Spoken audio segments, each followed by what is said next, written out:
I've been ill. Over the last 2 nights, I've had a total of 6.5 hours sleep. I feel rubbish. I probably look even more pale than I normally do. But it would really annoy me if I didn't film my January Obsessathon, not in January. So, I'm just going to do it.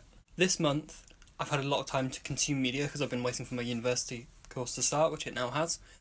The first things is 2 things I'm going to talk about. Ed Sheeran's 2 new songs, Castle on the Hill and Shape of You.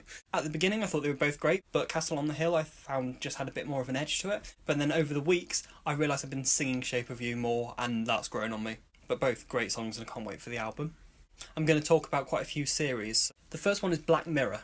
It really makes you think about how we rely on technology, and yes, some of the concepts are really fictional, but there's a lot of real world problems that are addressed. You come away from each episode really thought-provoking. Every episode is completely different. It kind of scares you, but in a good way. The next was a TV show that's returned, which I've not watched for a few years, The Voice UK. Obviously, I'm going to be a little bit biased and say it's not been as good since a certain coach left. But this year it moved over to ITV, so I thought, right, the budget's gone up, it might be good again. And it's not failed to deliver. They've really changed up the format, made it a lot easier to watch. And there's been some great voices on there. The next series is a series that I can't believe I haven't actually watched before now. The A Word.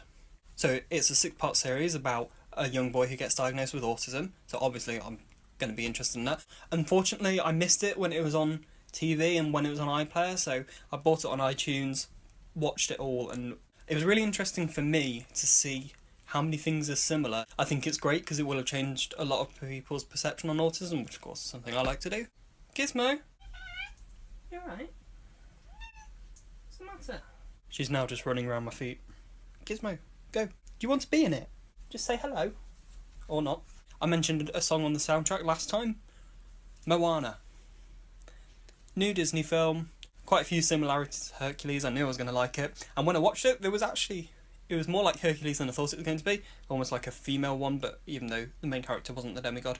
Yeah, there's now a load more of the songs caught in the head. Visually, it was stunning. It was the best film Disney have animated. It felt like 90s Disney films, like all the ones that were my favourites growing up, but with that modern twist. The next one is also Disney, and it's taken me months to get around to watch this, but Finding Dory.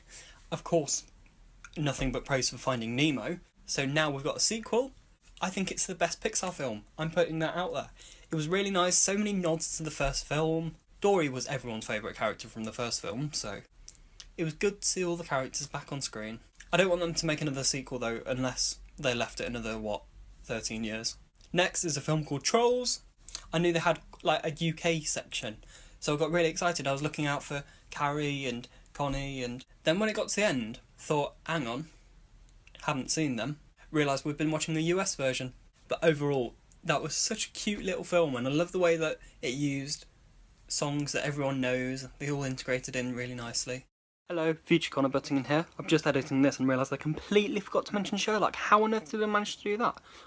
I'd never watched Sherlock before this year. I binge watched it all. Wow. I really like intelligent characters, so that's probably why I like this. But how this last series ended, oh my god, wow. Left me on a right mind, wow. Now the last thing I'm going to talk about is an app.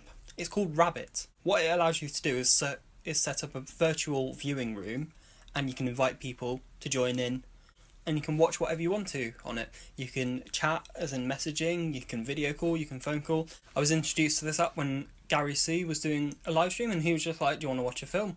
So about 7 of us were watching the film, ended up with about 4 of us, and that's another one to add to weird things I've done with YouTubers. Watch TV virtually with them. Oh yeah, on that we watched a film called The Book of Life.